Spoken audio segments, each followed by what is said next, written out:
Hello everybody, my name is James, hope you're doing well and welcome back to another video, and today we're going to be talking about what happened to McLaren in the Qatar Grand Prix. If you enjoyed the video, make sure to leave a like and subscribe for more Formula 1 content. Also make sure to follow me on X at James's Pit Lane, I'll leave a link in the description, but let's jump straight into the video.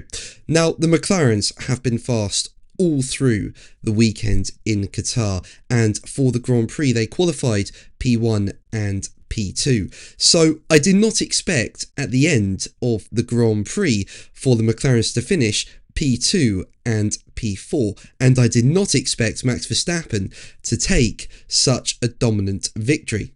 I mean, McLaren just threw away so many points in that race, and I'll get on to why in a bit, but fair play to Max Verstappen. He drove a brilliant race and has firmly kept himself in title contention. I mean, going into the Grand Prix, he was 25 points behind Lando Norris in the standings, so he had to beat Norris no matter what in the Grand Prix. But with Verstappen winning and Norris finishing in P4, the gap is now just 12 points. And he's pretty much done what he did last year. We saw last year in the Qatar sprint, Verstappen was nowhere, and then in the Grand Prix he won, and that's what's happened this weekend as well. In the sprint, Verstappen struggled. In the Grand Prix, he dominated. So a really good job from Verstappen. And speaking about taking the win, Verstappen said, "This was an incredible race for us. We made the right call as a team to box under that safety car. That was smart. I'm super happy to win here. We stay in the fight until the end. Incredible. It was a very strong race on a weekend that was a bit tough, but we won the race and that was important." So you heard Verstappen speaking about pitting under the safety car. So what happened here? Well, you were allowed 25 laps on the tyres in the Grand Prix before pitting, and with there being 57 laps, it meant it was a two-stop race. Now, the idea for all teams was pretty simple. Get to lap 25 and pit. Get to lap 50, then pit again, and then do 7 laps at the end. And there was a bit of flexibility you could have within that strategy, but it was wide open following a safety car being called out on lap 7 due to a crash with Nico Hülkenberg.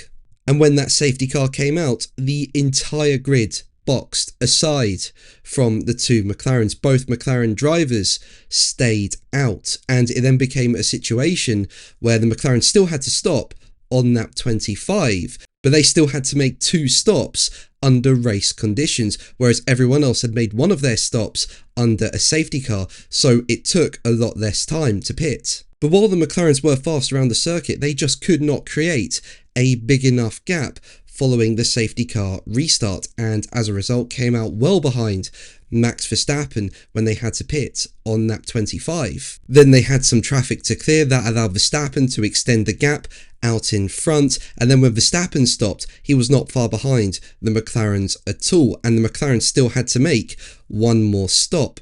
Now, Piastri was fast enough during the Grand Prix to pull a gap on Norris, stop, come out well ahead of other cars and finish in P2, but Piastri deserved to win that Grand Prix. He was the fastest driver all weekend and he's lost it on strategy.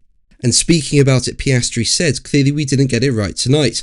I drove the best race that I could and as fast as I could. There was nothing left out there. I tried my best, but it wasn't to be tonight, unfortunately. I think in hindsight it's pretty obvious what we would have done, but I'm sure we'll discuss it as a team. It's not all bad. It's been a really good weekend and the pace has been strong.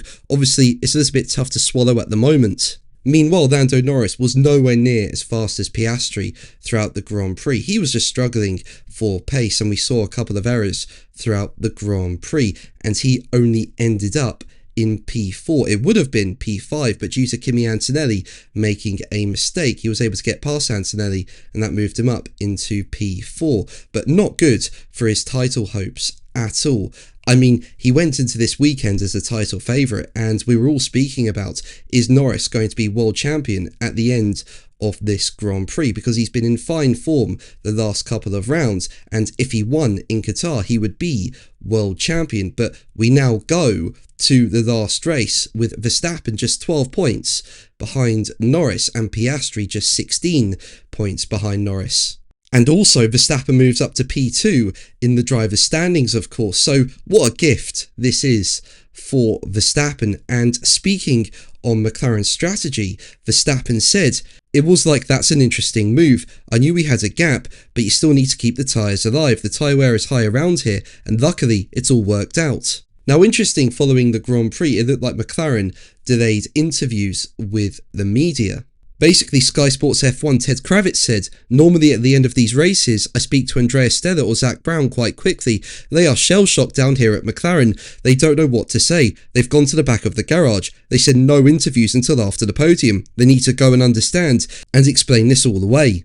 And then finally, Stella spoke about the strategy, and when asked whether the decision not to pit was an error or a conscious decision, Stella replied, as quoted by Sky F1, "It was a decision not to pit. In fairness, we didn't expect everyone else to pit. Once everyone pitted, it makes the right thing to do. When you have the lead car, you don't know what the others are going to do. There could have been a loss for Lando if he pitted both cars with the double stack, but effectively, the main reason was not expecting everyone else to pit. It was a decision. As a matter of fact, it wasn't the correct decision." So yeah, a really awful strategy from McLaren, and it makes the title really interesting going into the last race in Abu Dhabi. But that's going to be the video from me today. Thank you ever so much for watching. Make sure to like and subscribe for more videos, and until the next one, take care.